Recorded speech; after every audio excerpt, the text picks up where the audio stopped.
Hey, it's George here from Toy Break, here with Eric and Cornboy of the Four Horsemen. We are in town for the Toypocalypse event at Toy Tokyo Underground, and we're here to talk about the Mythic Legions. What's up, guys? How you doing? What's up, George? Not too bad. How are y'all? So, tell me, we saw an array of knights and dwarves and all sorts of skeleton kind of army going on.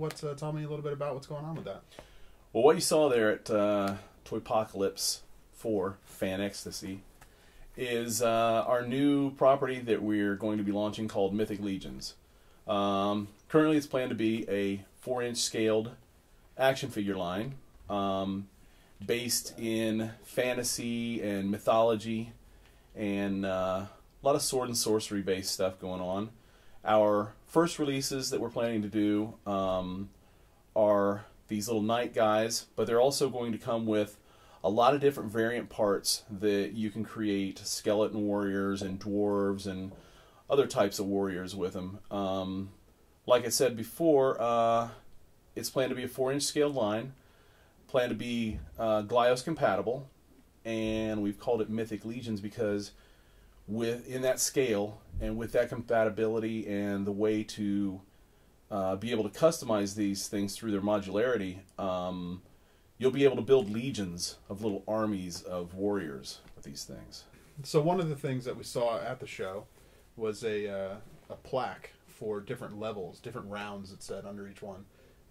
What exactly is that? What's that breakdown? Like why are there different rounds? What's the point of all that? And what is that even, right? Yeah. What is that, Eric? What that's all about is that's the return of Fantastic Exclusive. That's a process that we created years ago when we created our Seventh Kingdom figure Zetheus. And what that's all about is we have fans come to our website and vote on various aspects of action figure production. Back then, you could choose from what the line was, what the scale was, what the figure was within the line, articulation. Depending on what the figure was, different aspects past that, maybe like what the accessories were. And so we're bringing that back. We're going to do it a little bit differently with this because we want to do it in a way where the design of the character is not preset from the beginning. We want the fans to come in and not only create a figure, but create the character itself. And so we're going to actually have fans vote on these figures piece by piece. So, you'll have 3 choices for thighs, for example.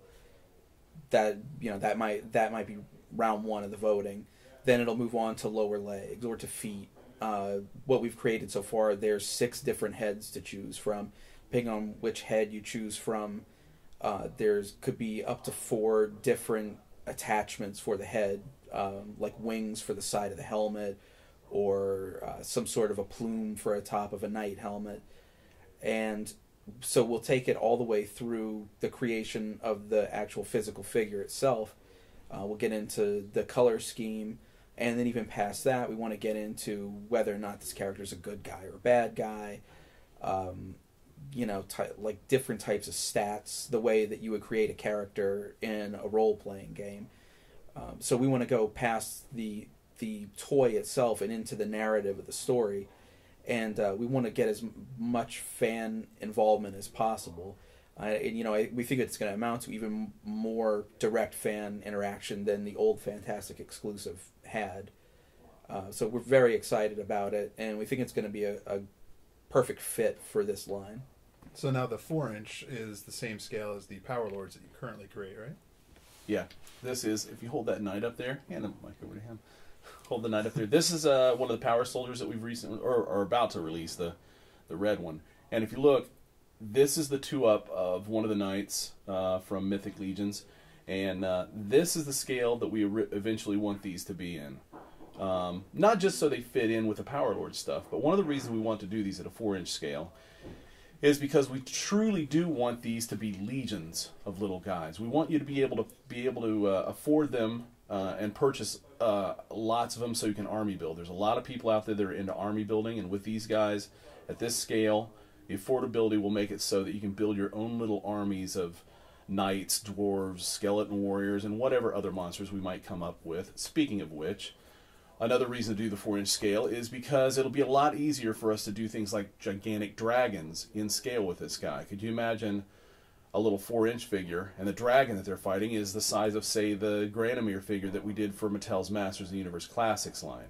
Imagine a realistic, hideous, monstrous-looking dragon in that scale to these guys. Plus, ogres, orcs, we want big, heavy-duty guys. If we do these in a 6-inch scale, it's going to be really hard to be able to afford to do those kinds of characters as well. Plus, we have plans to do play sets for these. We have plans to do, little vehicles, things like catapults, maybe castle pieces that you can build into a large castle. All that kind of stuff will be a lot tougher if we do it at a 6-inch or higher scale. If we do it at a 4-inch scale, it's much more cost effective, not only for us to produce and to ship here, but for you to purchase and for us to be able to ship out to you. Follow up on that. Another aspect of this as well that we've been talking about here is we see this line, if successful, as the beginning of creating a world of action figures that are all interchangeable and can be displayed together, that can share parts with each other in different types of themes. Moving past this, it could be space or Western themed figures or military figures, and the idea of any of those lines, creating legions or armies, whatever you want to call it, and creating that world. Also, that means beasts and vehicles and play sets. It goes past the plans for this line. Hopefully, it's something that can run for a long time and move into other themes that if we were releasing this as a 6-inch line, we may never get to. But we want to, let it be known as well. We're not abandoning the 6-inch scale. As a matter of fact, we're already working on our follow-up figure to the Raven. Of course, we're not going to do anything with that until we've delivered all the Ravens from the Kickstarter. But, we're actively pursuing both scales. So for, fans who have come to us, based on their love for the 6-inch scale, we're still working on those types of figures as well. But with these, it's nice because we can do more, we can do it quickly, and we can create a bigger world for it as well. So something about the modular aspect of these figures, that display that we saw at Toy Tokyo, wasn't necessarily like, this isn't how these figures are going to be released necessarily, because that was just something you guys kind of put together for a display. Whereas, like, sometimes with other action figures where you put it out on display, like, that's the 2-up, that's the figure. These were kind of like ideas of what can be built with this whole range, right? Like, that's exactly. Right. I mean, some of those we may eventually do, like that one red and black evil-looking knight. People seem to really gravitate towards. So we may release some of those that you saw at Toypocalypse. We may release some of those in those colors, but those are not specifically characters that we've designed for this. That's kind of part of what Fantastic Exclusive is going to be about with this. We're going to allow the fans to come up with what the characters are and what they look like with some of this stuff. So, Eric, you brought up the Kickstarter and the Ravens a little bit ago. Do you guys want to discuss how all that's going and how the process has been so far with your first Kickstarter? It's going well now. The Kickstarter was beyond our expectations. The Kickstarter itself went fantastic. Anybody who gets our Kickstarter updates knows by now, we had some hitches with the initial tooling factory. First, they sent fine cuts back that they pantographed it or resized it too small.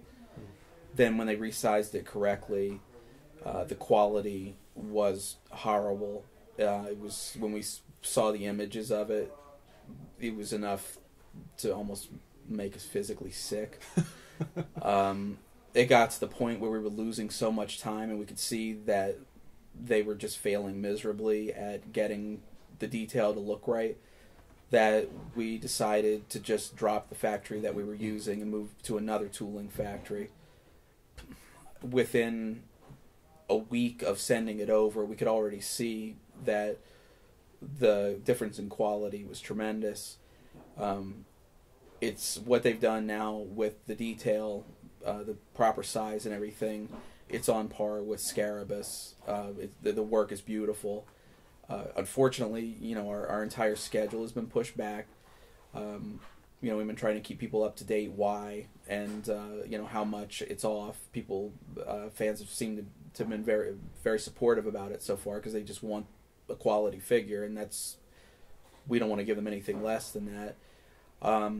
But this happens all the time in the toy industry, and it's nothing to worry about. No, not at all. I mean, it's a very common occurrence. It's a little different with Kickstarter because people are more involved in the entire process, so they are expecting a figure at a certain time, and we're doing our best to deliver it. But the good news is now that Chinese New Year is over with, the factory is back in full steam. We are hoping to see the first test shots around March 15th. And don't really expect a lot of surprises with it based off of what we've seen so far. It looks so good. So as soon as that happens, we're going to get into seeing hand-painted samples and get into full production as soon as possible. So our initial target date was April. With delays, we're thinking it's going to be more like June now. As I said, unfortunately, it's a delay, but the quality looks top notch. So I think we're out of the woods on this one, and now the time to be excited about it is back again. Right. Number one for us is releasing a superior product, and like Eric said, we've tried to keep everybody clear on what's going on with that. The response that we've gotten back on it from people has been fairly positive, saying that, we understand what's going on. We'd rather see good product, no matter what time it takes, as long as we get a good product. They understand that we don't want to put trash in people's hands. We want people to have the highest quality product they can have. So we're trying. And I know from experience from backing other Kickstarters that kind of thing happens all the time. It's not something that no one's trying to pull a fast one here or anything. You backed things on Kickstarter? I have backed things on Kickstarter. In fact, I backed a hammer recently, a year ago. I don't need a hammer. I don't know why I backed a hammer, but it's interesting to watch his.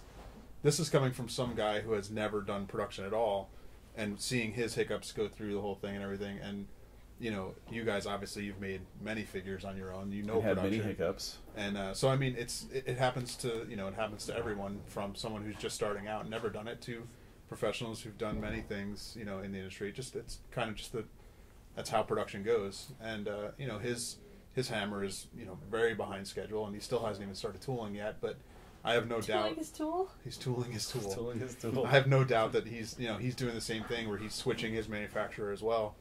Just because he found one that has a little better quality and it's going to put out a better product. So it's just the kind of thing that happens, and I think people understand. And I have been following and getting your updates, so I know that seeing your status updates is nice to make sure it's still it's just you get to be understanding when you can get on board with what the people are doing. Well, I mean, calling this thing a hiccup with what's going on with this right now is a pretty apt term. Because a few years ago, when we were doing the Ramathor figures, we had a full-on puke. It was awful. It came out our nose and everything. We were tooling up the Ramathor figures, and the factory that was running them for us up and left. They just shut down. They were gone. They had all our tools. They delivered us some product, about half of our Ramathor run of figures. It was a big elephant figure. When we got them, they were falling apart right out of the package, just crumbling. And we were questioning about it, but they weren't answering. We found out that they closed the whole factory down. We're gone. Our tools were sitting outside the factory in the rain, getting all rusted. And luckily, we had some friends. We've talked about this before. But luckily, we had some friends over there that were able to retrieve those for us. Took it to another factory. It cost us about $16,000 extra to get those fixed and go back into production and finish a production run on those. But this is not something that we haven't dealt with before. And calling this a hiccup is exactly what it is. It's a minor little hiccup. Takes an extra couple of months to fix and a little bit more money than we had planned to spend on it. But it will be fixed and it will be top notch. And the funny thing is, it's not something that is unique to you guys, like we were saying, and it's something that happens even in the big companies. It's just something that, because you're doing it publicly on Kickstarter, people are finally getting to see this kind of thing, and they don't know that this happens all the time, and they could get worried because they see it here for the first time, but this is something that happens to everyone, and it's just something that goes on. So. Well, with us, even if it wasn't with Kickstarter, we try to be as open and honest with some of this stuff about that happens with fans as we possibly can. We've always been like that. When the stuff was going on with Ramathors, with the Ramathor figures, we were actually putting photos up on our website of the rusted, beat-up molds before they got fixed and letting them know what the problem was. We try to be as transparent with this stuff as we can, within reason. I mean, you guys don't know about the gimps that we have tied up down the hall in the warehouse, but, well, you do now. I've seen them. All right, so we covered the Mythic Legions. We talked a little bit about Power Lords. There's continuous releases coming from that. Do you want to say anything? Because I know that's, I don't know when this one is going to air, but there's something that's coming or has just come right now, right? Yeah, man, Aileen, you got the dirtiest mind of any person I know, male or female. We are actually going to be, like you said, you don't know when this is going to air, but within the next 2 weeks, we're going to be putting up orders for the red and blue Power Soldiers that we showed recently. A few different Grip Tog variants, including the ones that were just sold at the Toypocalypse show. We're going to have some of those on Four Horsemen ready to sell within a couple of weeks. So keep watching sourcehorseman.com. We should have an announcement about that stuff within the next couple of days, including prices. So you guys also showed the Outer Spacemen figures coming out. Is that coming out soon? Yeah, we've got a couple of upcoming releases that we're very excited about. With both Outer Spacemen and Power Lords, we're getting to our carded, fully painted editions of those, which that seems to be what everybody is really waiting for the most and getting very excited about. And Outer Spacemen is actually shipping on the water now. We're anticipating an arrival in the warehouse right at the beginning of March, and start selling those as soon as they get here. May even put a pre-order up before.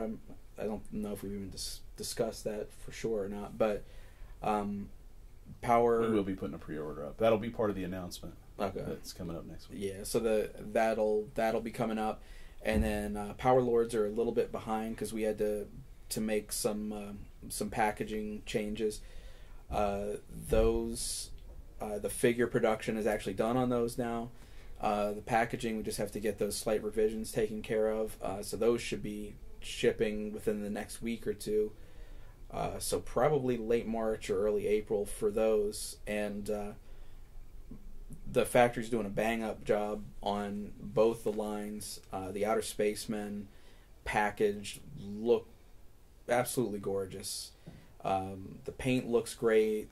The graphics have the cool retro style that the rest of the line has.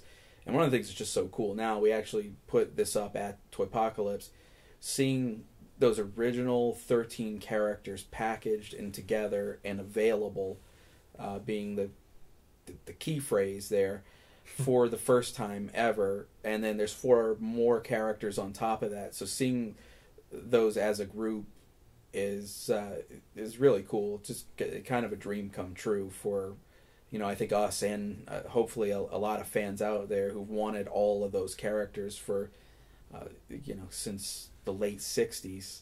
We feel like we've, really accomplished something with these at this point, because so many times making it through a full run of what you've intended with a line of toys is not an easy task, and we pulled it off. So we're thrilled. We're absolutely thrilled. I see you keep grabbing for that damn mic, so you can have I was mine. just getting ready.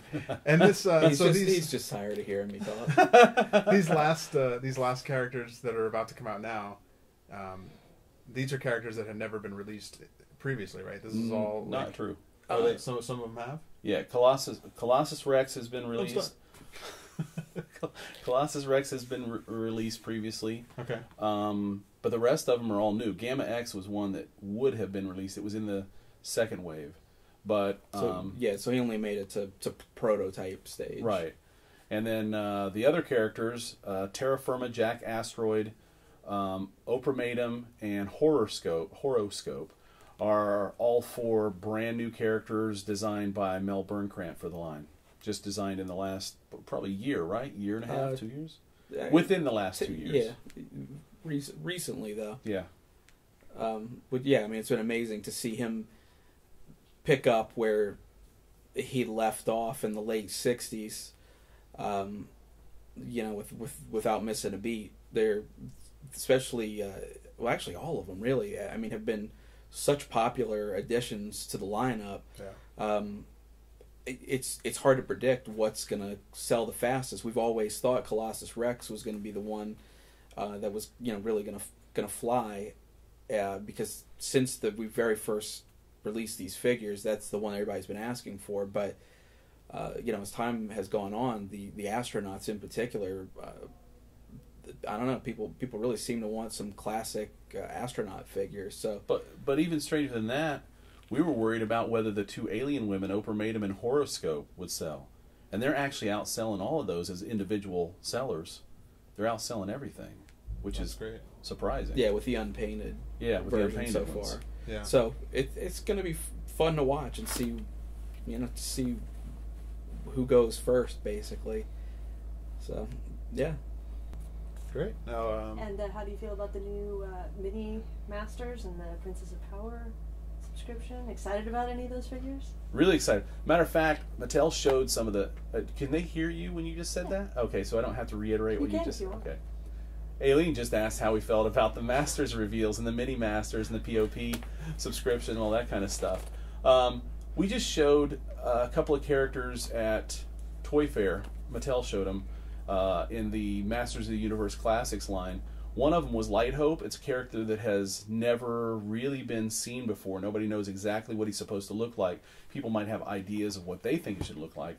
But we were really surprised to find that the response for that character was overwhelmingly positive. Everybody seemed to just love it, which made us really happy. There were mixed emotions, I guess, about the Madame Raz character, and I think it was more because of the type of character that she is, and she's very much based on her Filmation character. She's very cartoony and kind of goofy and funny looking, rather than the quality of the figure itself. But overall, everything was really positive. Everybody really liked what they saw. We got to see the Mini Masters production pieces for the first time in person, and we're really happy with the way they turned out. Even the little tiny Moss Man is flocked. We really like that, and he looks fantastic. So yeah, we're really happy with all the stuff that was shown at the Mattel showroom at Toy Fair. What about you, Eric? Were you happy with that stuff? It's all good. It's all good. No, the minis were exciting to see for the first time. That line has a lot of potential. It's really cool, and the Modular looked great.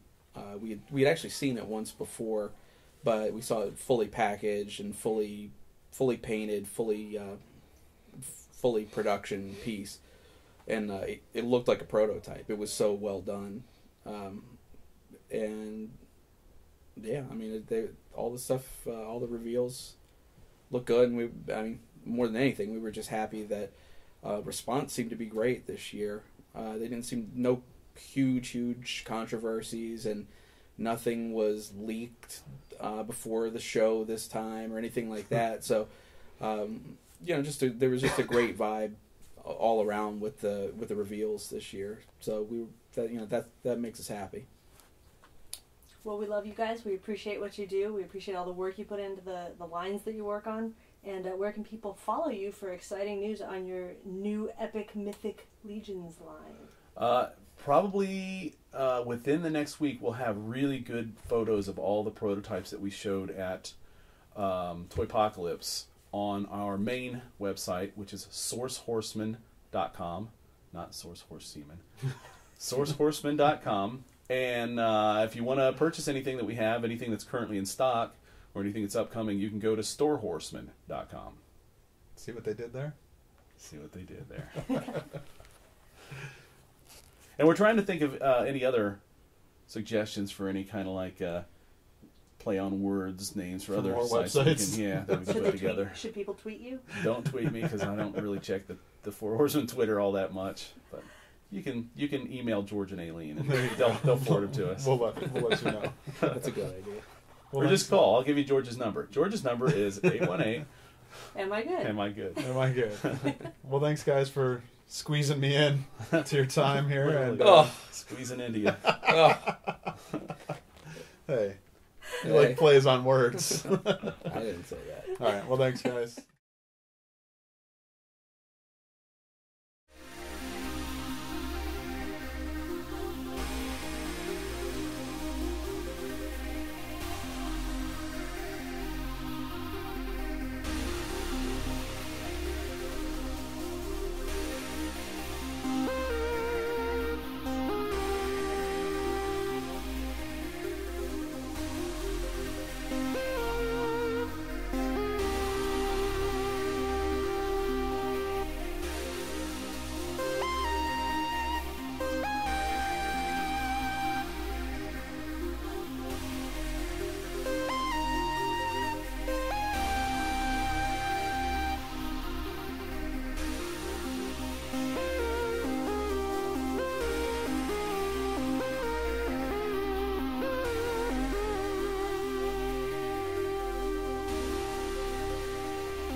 Hey everyone, we're here with artist extraordinaire Nate Baert. Hey. Hey. Nice to have you on the faux couch. Thanks. So It looks real. Well, it's a real couch, not the real toy break couch. Right. It's close enough though for East Coast purposes. Want to Cool. give us a little sample of what you do here with the Four Horsemen and other properties? Sure. I draw and I color, and if it doesn't pretty, I do it again, and again, and again and again, until it's pretty. All right, so while you're making things pretty, what kind of properties have you been working on? What were some of your latest projects? So the last projects I've done, I did. I'm going to shout out to the Spy Monkey guys. We did their story, and I'm hoping that the next story will be coming up soon. I also just finished up the Power Lords card art. Very awesome. With the Four Horsemen. That was awesome. I love your artwork. It just comes out incredible. Thank you. I mean, I think it really adds a lot. Presentation obviously means a lot when you're buying a yeah. toy or well, collectible. Sure, and I love that the Horsemen especially like to put artwork back into packaging, because I think we don't see a lot of that anymore. Hopefully we get to see more of it. But I think what you do actually helps elevate a toy from just a toy to a collectible. Yeah, that's the hope. So if you think I'm doing that, then I think you are. I'm doing my job then. So what's coming up? What are some of the new projects you're going to be working on? Next projects, I would certainly like to pitch my services, as it were, for this little line that the Four Horsemen are starting, the Mythic Legends. I think that would be cool. Nope. Or the Mythic Legions. The Mythic Legions. But they're legendary. The legendary Mythic Legions. The legendary Mythic Legions. Yeah, I think that would, I'd jump all over that. I think that would be a lot of fun. I would love to see your work on that. So. It'd be cool. What would you like to see? Like, what kind of style would you see? What style? Well, I mean, style? Your style. I have what do you mean? Spy Monkey style, or Seventh Kingdom style, or Power Lord style. I'm thinking more like Seventh Kingdom style. Yeah, a little more painterly. Yeah. Like the old He-Man stuff. Yeah, definitely. That'd be cool. I think it would really work well with the Mythic Legions. Yes. The legendary Mythic Legions. The legendary Mythic Legions. Is that kind of what you think you might want to go with if you do get to work on that project? Yeah. And if it doesn't pretty, I'll do it again. Well, thank you so much for your time, Nate. You bet. And thank you, I look Aileen. forward to seeing you again, and maybe you can come out to the regular Toy Break Catch sometime. I would love that. Yay! Yep. Bye. See ya.